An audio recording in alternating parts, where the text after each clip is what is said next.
दो राह समय के रथ की, घर घर नाद सुनो, सिंहासन खाली करो कि जनता आती है, सिंहासन खाली करो कि जनता आती है।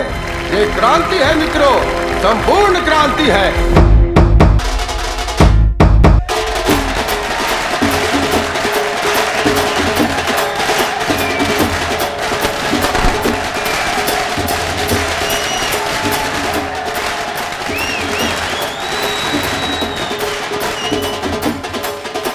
बाळासाहेब, इमर्जन्सीमुळे जनता पार्टीच्या एवढ्या सीट्स निवडून आल्यात. काँग्रेस अशी संपत नसते. विरोधात बसून घोषणा देणं खूप सोपं आहे. अरे वहिनी, बस बस बस. मुंबईचं मटण आहे, बारामतीचं नाही. पण सत्तेत आल्यावर कळतं की कारभार चालवणं एवढं सोपं नाही. 5 वर्षाच्या आत लोक पुन्हा काँग्रेसच बरी होती असं म्हणतात की नाही बघा. बाळासाहेब, आता एकत्र काहीतरी केलं पाहिजे. शरद बाबू, आपण एकत्र येऊन जे काही केलं ते फेलच गेलं. भागीदारीत साप्ताहिक काढलं होतं, त्याची पण वाट लागली. दुसरा अंक पण निघाला नाही, म्हणून आपली मैत्री बरी, भागीदारी नको. हे असंच म्हणून वसंतरावांची पण मैत्री ठेवलीत तुम्ही. वसंतराव आणि मी एकत्र बसून पाय फोडतो, म्हणून मित्र. आम्ही एकमेकांचा पाय ओढत नाही. भात घ्यायचा आहे तुम्हाला. बस बस बस वहिनी, पोट भरलं. बस बस वाट. अगं, मुख्यमंत्र्यांना रोज पुलावची खिचडी शिजवायची असते. घ्या हो थोडा.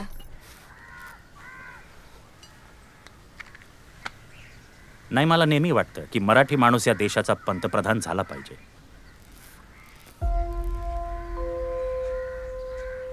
पण मराठी माणसाची अडचण ही आहे की त्याचं सगळं लक्ष महाराष्ट्रातच असतं. मराठी नको. अगं मा, बस कर. मराठी नेत्यांची गंमत कशी आहे? शेजारच्या सीटवर बसून दिल्लीत जातात. का? एकमेकांच्या सीट कापायला. शरद बाबू, 24 तास डोक्यात फक्त राजकारण ना? नाटक, चित्रपट पाहता की नाही? क्वचित, कधीतरीच. परवाची क्रिकेट मॅच पाहिली की नाही? क्रिकेट बघण्यात मला फार इंटरेस्ट नाही बाळासाहेब. ह्यांना क्रिकेटची फार आवड. मॅच असली आणि ह्यांना वेळ असला की दिवसभर ट्रान्झिस्टर घेऊन असतात. यांना पण आवड असणारच. शरद बाबू एखाद्या गोष्टीत इंटरेस्ट नाही असं म्हणाले म्हणजे त्यांना त्या गोष्टीत नक्की इंटरेस्ट आहे असं समजायचं. माझ्यात इंटरेस्ट आहे. अरे 5 वाजले, चला रेडिओ लाव. ऐकूया काय म्हणतात मोरारजीभाई आज सभेत. पहली बार इस देश के लोगों ने कांग्रेस की गुलामी छोड़कर खुद अपनी जनता की सरकार बनाई.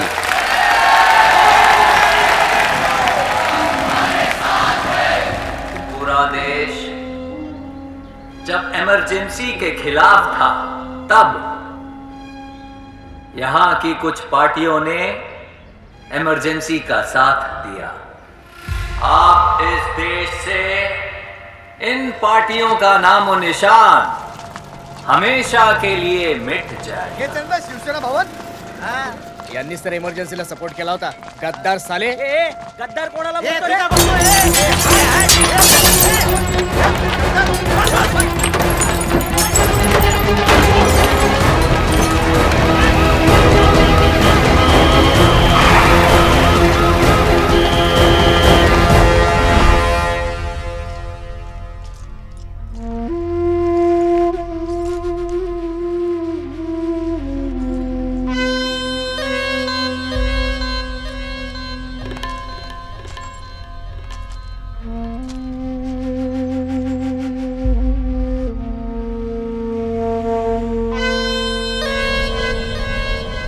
असल्या भेकड हल्ल्यांना मी घाबरत नाही. माझ्या वडिलांनी मला मंत्र दिलाय, ओठ मराठ्या ओठ. हा मराठी माणूस ओटसोट उठत नाही आणि एकदा उठला की मागे हटत नाही. दोघा चौघा सोडून गेले तरी हा पाया हलणार नाही. माझं ध्येय, माझे विचार असेच संपून जाणार नाही. ही लढाई अजून संपलेली नाही, आता कुठे सुरू झाली आणि मराठी माणसाला योग्य सन्मान मिळेपर्यंत अशीच सुरू राहील. आजच्या सूर्यास्तानंतरच्या काळोखाला मी घाबरत नाही. मला खात्री आहे उद्याची पहाट पुन्हा भगवा रंग घेऊन येईल.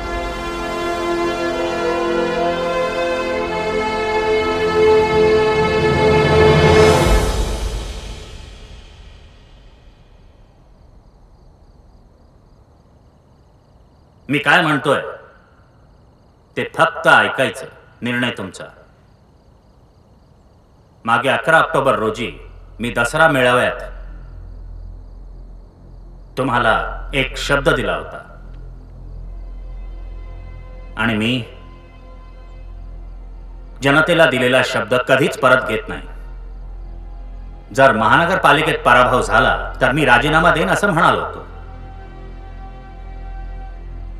आज मी शिवसेना प्रमुख पदाचा राजीनामा देत आहे. आम्ही हे असं होऊ देणार नाही. साहेब तुम्ही राजीनामा दिला तर मी स्वतःला जाणून घे. साहेब आम्ही हे होऊ देणार नाही. तुम्ही राजीनामा परत घ्या.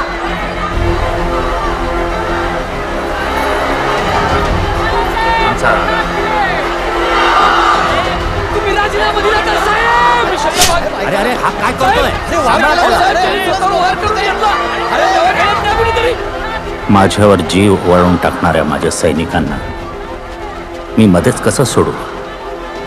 आयुष्यात पहिल्यांदाच तुमच्या प्रेमाखातर माझा निर्णय मला बदलावा लागतोय. पण माझं वचन आहे हा आपला शेवटचा पराभव असेल. राजीनामा पाडला.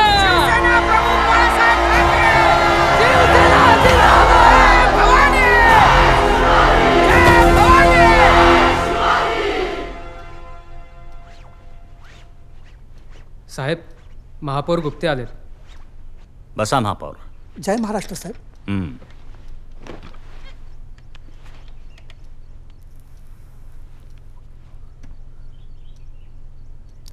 बोला बोला महापौर बोला.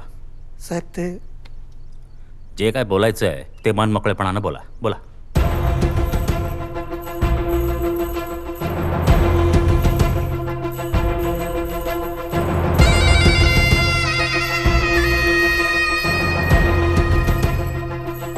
लोकांचा कौल आता राज्यात आणि देशात स्पष्ट आहे. लोक आता जनता पार्टीच्या पाठीशी उभे आहेत. मग आता आपल्याला डोळे उघडून या सगळ्याकडे बघायला पाहिजे. मग आम्ही काय डोळ्यांवर झापडा लावली आहेत का? नाही नाही तसं नाही. क्षमा करा मी जरा स्पष्टच बोलतो साहेब. साहेब शिवसेनेचं कार्य आता संपल्यातच जमा आहे. म्हणजे आपण लढा दिला पण या इलेक्शनमध्ये लोक तुमच्यापासून म्हणजे आपल्यापासून दूर गेलेत.